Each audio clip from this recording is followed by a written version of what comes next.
Welcome back to the deep dive. Big news this morning, obviously. Headlines everywhere about the U.S. strikes on Iran's nuclear facilities. Indeed. It's certainly dominating the news cycle. And President Trump himself, he called it a spectacular military success. Said Iran's, quote, key nuclear enrichment facilities completely and totally obliterated. Strong words. Very strong. But, what does obliterated actually mean here? What led up to this extraordinary and unprecedented move, as some are calling it? And, well, what happens next? What are the ripples? Exactly. We've pulled together a lot of recent reports, expert analyses, trying to, cut through the noise for you. Right. And this deep dive isn't just about what happened. It's really digging into the why. Yeah. Why now? And what does this action signal for the Middle East and, frankly, globally? Yeah. We're going to try and connect those dots. Decades of diplomacy, Iran's nuclear program speeding up, and then all these different international reactions. The idea is to help you really grasp what's key here, give you those aha moments without just drowning in information. Okay, let's start there then.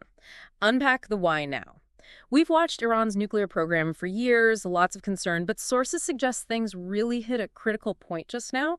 What was the situation right before these strikes? Well, the speed of Iran's progress is, frankly, startling. A recent IAEA report, this was from May 2025, showed a huge jump in their stockpile of 60% enriched uranium. 60%, okay. And how much are we talking? About 408.6 kilograms. Yeah. Highly enriched uranium. And, to put that in context, that's material that's really close to weapons grade. Right.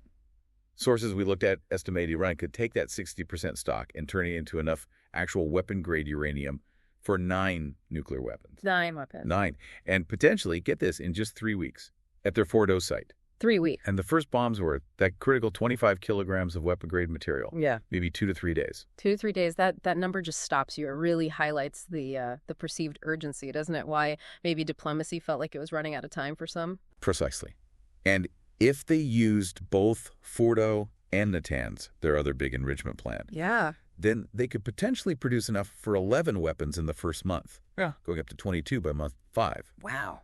And the IAEA itself, the international watchdog, they expressed serious concern. They basically said there's just no plausible civilian reason to be producing 60% enriched uranium like this at these levels. So the implication being... The strong implication, yes, is an intent to be able to produce weapon-grade uranium, large amounts of it, as fast as possible if they decided to. So this wasn't just theoretical then. It was based on, concrete accelerating progress. But how much could inspectors actually see? How much insight did they have? Well, that's a really key part of the problem. Mm-hmm. The IAEA's monitoring ability was, in their words, seriously affected. Oh, so? Because Iran kicked out several experienced inspectors last fall, just withdrew their credentials. The IAEA called it inappropriate, a political act, asked them to reconsider. But Iran didn't budge. No. And on top of that, Iran stopped giving information about making centrifuges, the machines they use for enrichment. Ah, so they can be building up a hidden stockpile. Exactly. Yeah. Stockpiling advanced centrifuges without the IAEA knowing for sure. So basically, without full monitoring, without something called the additional protocol, which allows much more intrusive snap inspections. Right. The IAEA itself says a full understanding of Iran's activities is consistently doubted, which means that formal breakout timeline, the theoretical time to get enough material for one bomb, it's effectively 0. Because you can't be sure they haven't already done some steps in secret. 0. Okay, so Iran's seen as being right on the edge. Inspectors are partially blindfolded. And then President Trump gives the order. Strikes on Fordow, Natanz, Isfahan. What was the immediate message from the White House? Very direct. President Trump called it that spectacular military success, declared the enrichment sites completely and totally obliterated. Right. And a pretty stark warning, too. He said it would be either peace or there will be tragedy for Iran, far greater than we have witnessed over the last 8 days, and then added, remember, there are many targets left. A clear threat of more action if needed. What about the Pentagon? How did they frame it? Defense Secretary Pete Hegseth, he emphasized the U.S. military's power is nearly unlimited, but importantly said these strikes were intentionally limited. Limited, meaning? Meaning the message was, we're not looking for a big, long war here. And he specifically said regime change was not the mission objective. Okay. Vice President JD Vance echoed that. No interest in boots on the ground. He said the strikes substantially delayed Iran's nuclear weapon path, called it a reset moment, a chance for Iran to choose a smart path.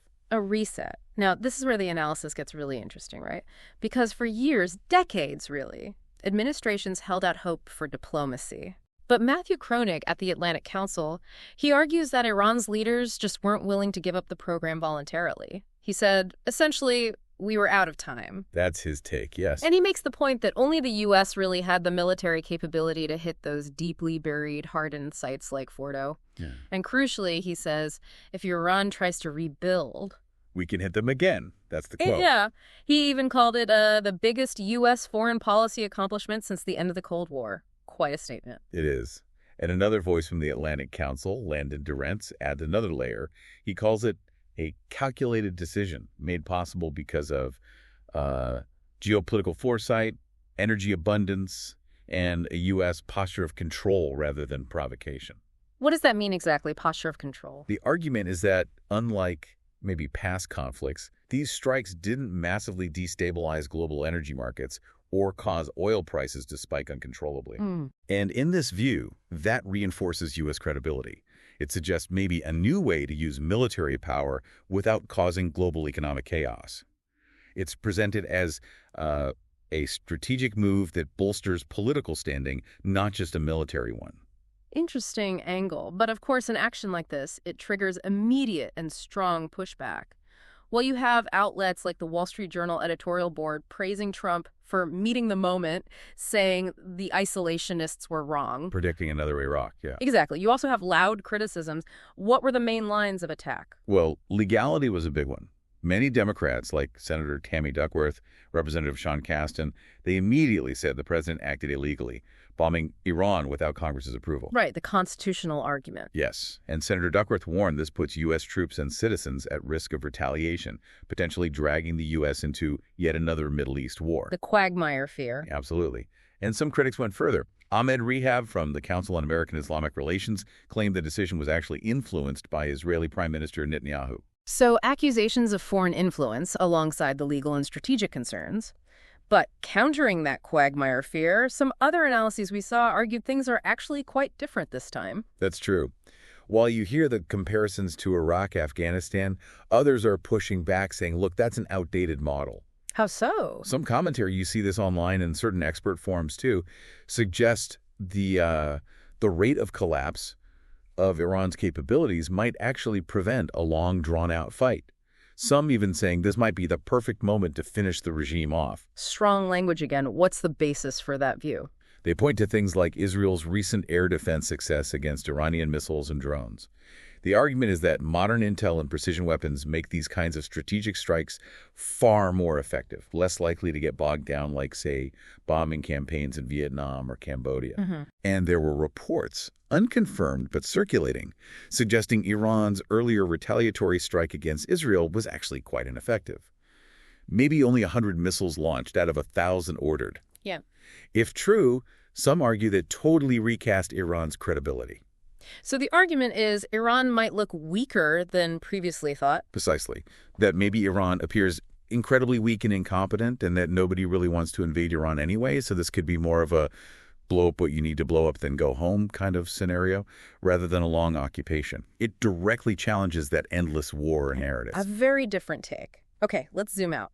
Beyond Washington, how's the rest of the world reacting? It seems like a very mixed picture. Definitely mixed. Yeah. Deeply divided, you could say. At the UN, Secretary General Guterres was gravely alarmed, warned about things spiraling out of control, stressed no military solution, and called for de-escalation. And Russia? Russia strongly condemned it, called it a gross violation of international law. Their UN ambassador warned the U.S. had opened a Pandora's box, really playing up the fears of a wider war. And you saw calls for restraint from others, too. Iraq, Italy, Ireland, all urging a return to diplomacy. But not everyone condemned it. Some key allies actually came out in support. That's right. Australia, for instance. Yeah. Foreign Minister Penny Wong explicitly endorsed the strikes. She said, "We support action to prevent Iran getting a nuclear weapon." And that is what this is. Pretty clear cut. And the UK. The UK Prime Minister, while also urging de-escalation, acknowledged the U.S. action was taken to alleviate the nuclear threat, stated very clearly that Iran can never be allowed to develop a nuclear weapon. So, support for the goal, even with calls for caution. Okay, what about the really big players? China, Russia, especially given their, warming ties with Iran recently. How does this change their calculations? Alan Pino, again at the Atlantic Council, thinks these strikes send a powerful signal to both Moscow and Beijing. In what way? He suggests China is actually unlikely to do much to aid Iran's sinking ship. Why? Because they fear escalation. Escalation could threaten their energy supplies coming through the region or lead to more sanctions. And for Beijing, nuclear proliferation itself is seen as a clear red line. They don't want a nuclear Iran. Interesting. And Russia, despite their condemnation. Pino argues Russia's unlikely to actively step in militarily to help Tehran either. Their main worry is probably the stability of the Iranian regime itself. They don't want chaos on their southern flank. So less about defending Iran, more about regional stability for them. That seems to be the analysis, yes.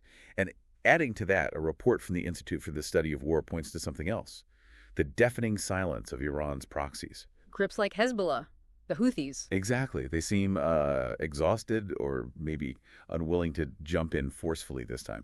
This report suggests we might be seeing an unraveling of the Iranian regional militia network. An unraveling? That would be significant. It would. The perspective here is that Iran could emerge from this whole episode badly wounded, both at home and across the region, with its influence significantly reduced. That's a major potential shift in the Middle East power balance. Okay, so clearly this U.S. strike is a major turning point in this long standoff with Iran. We've heard these sharply conflicting stories: total success, strategic reset on one side, dangerous escalation, illegal action on the other. What does this all boil down to for you, the listener, trying to make sense of this? Well, it forces a really tough question, doesn't it? When you have a situation where a country, a non-nuclear state, could potentially be just days away from having a nuclear weapon, what is a proportional response? What's an effective response to what many see as an existential threat? Right. And how does this kind of decisive military action change that whole long-running debate between using force for deterrence versus relying on diplomacy? Especially when, as some sources argue, diplomacy was tried repeatedly, but Iran just, quote, used the negotiating table as camouflage, a way to buy time. It definitely reframes that debate. So ultimately, the immediate smoke might clear, but the strategic shockwaves from this, what we've explored in this deep dive, they're going to keep spreading. What happens next, how Iran responds, how the world responds to this new equation that's really going to shape stability or instability in the Middle East for a long time to come.